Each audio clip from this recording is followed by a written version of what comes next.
Hello, everybody. Welcome back. Another edition, another episode of the COVID-19, the Chinese coronavirus, the Wuhan flu, Kung flu, CCP virus, because it came from China, all right? So, or the Chinese coronavirus, also known. Anyways, I'm going to go over the numbers and I'm going to talk in more detail about my state that I live in, Texas, because it is getting hit very, very hard, and maybe some of the reasons why it's getting hit. So let's just go over the numbers real quick here. Let me see. Was this today's cases? July 18th. I'm recording this July 19th, so this is July 18th, Saturday numbers. I'm recording July 19th, 2020, Sunday. Looks like 63,000 new cases. Wow. It's been up there, 50 to 60. At one point, it went up to 70.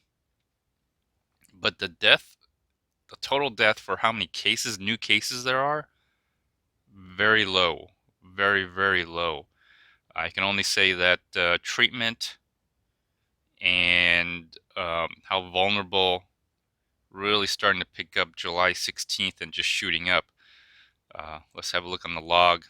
Oh, yeah, it's slowly ticking up, slowly ticking up. And my prediction is by winter, by fall, the beginning of fall, you'll start to see a heavy, heavy increase because I think the coronavirus will spread more efficiently during the fall and winter seasons. I think that's one of the reasons why you're seeing South America, south portions, southern portions of Africa, to some degree India, although it's always hot over there. But you're starting to see the southern hemisphere, um, the infection spread more quickly. That's just my opinion. And soon as the Earth rotates back and the northern hemisphere is further from the sun, from the UV rays, it'll start to increase. Although we in America, you're seeing an increase, as you see in this graph chart here. I think mainly that is due to a couple things. So around this point right here, where you see May 16th, I'll move this up a little bit. May 16th, you're starting to see the reopening happening, reopening, and for some time it was starting to decline. Now, at towards the end of May, the end of May, we saw the riots, the protest. And that was just the beginning. In some parts, the protesting and the rioting, and I would call mass gathering, essentially a mass gathering, people protesting, happened throughout the end of May and all the way through June and into July, and still continues to in some parts of the country to this day. At the same time, while it was reopening, while America was reopening, you started to see the end of the school year, quote unquote, end of the school year. So I guess school was out. Okay, school was no longer, um, there was no more online schooling or in-school schooling. And so people began to travel more. And I think that's where you saw the spread of the virus continue. And then this is the effect here, the exponential increase. And there's some evidence to that because it seems like young, even teen to preteen, are spreading the virus. All right, spreading. They may or may not be getting very ill. They may be asymptomatic. Some may die, some may not die. But now you're seeing a whole group of segment of the population. All right, combination of reopening, summer. All right, schools are closed, summer. People are out and about.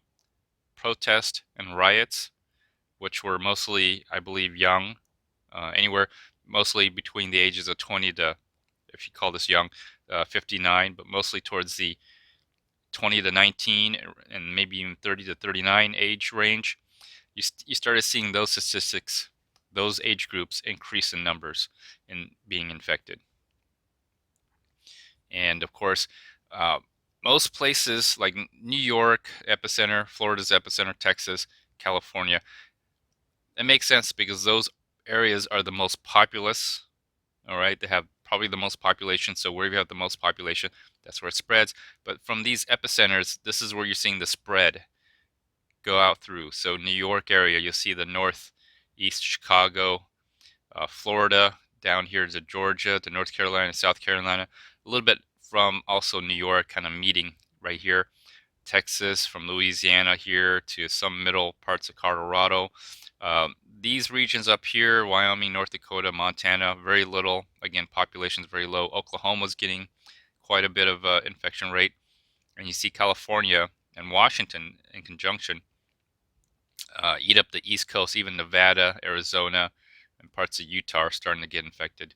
So things are getting worse, no doubt.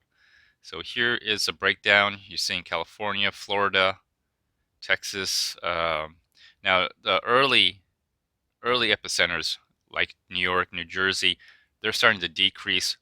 A lot of it has to do with the people. A lot of people left those areas, okay, and also they've already had their infections burn through that population or through that region. So once it goes through a region, it's starting to spread out through the rest of America. So that's why in some areas where there were hotspots, it's not a hotspot anymore. Now the rest of America is being a hotspot because it's going through the population. But I think eventually it will die down. Eventually, but I do believe there will be a resurgence again during the fall and winter, as you see here. And then let me scroll down. So, like the highest confirmed case is 77,000 on the 16th, July 16th. But if you look at the death are still very low compared to how many people are getting infected. It is increasing, but hopefully it'll start to peak out in the current hotspots. But I do think after it burns out, uh, it will start to level down again. But I do anticipate an uptick or a larger increase during the fall and winter. I still do believe that. Let's just take a look at my location. Actually, I actually want to look at this here. Let me refresh it real quick. I didn't have a chance to refresh it. But I want to take a look at the doctor visits, 7-day moving average. And what I want to see is if it ever refreshes for me.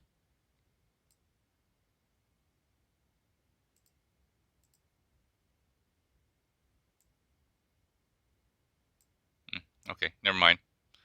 Hopefully it'll refresh, but let's check out the IMHE numbers. July 14th. It's still July 14th. It's kind of, I don't know. It's not updating for some reason. Total death projections. Wow. See right here, if you look around September, well, it looks like it's starting to increase. Let's have a look at the death right here. Okay, so the death, so they're anticipating an increase due to the recent infections, increased infections. It should go down by September, but they are expecting an uptick. If you look at this red line here, an uptick going up winter, fall and winter. And but if you wear a mask, I still wear a mask. I've always worn a mask. I've been, let's see, I wear a buff over the face, then an N95 mask because the N95 leaves an indentation, and then I wear a surgical mask, and then another buff over all of that. I'm wearing it so I won't get infected. I'm not wearing a mask so I won't infect you. Anyways, I'm going to conclude this episode. Like, share, subscribe, leave a comment. Until next time, everyone. Bye-bye.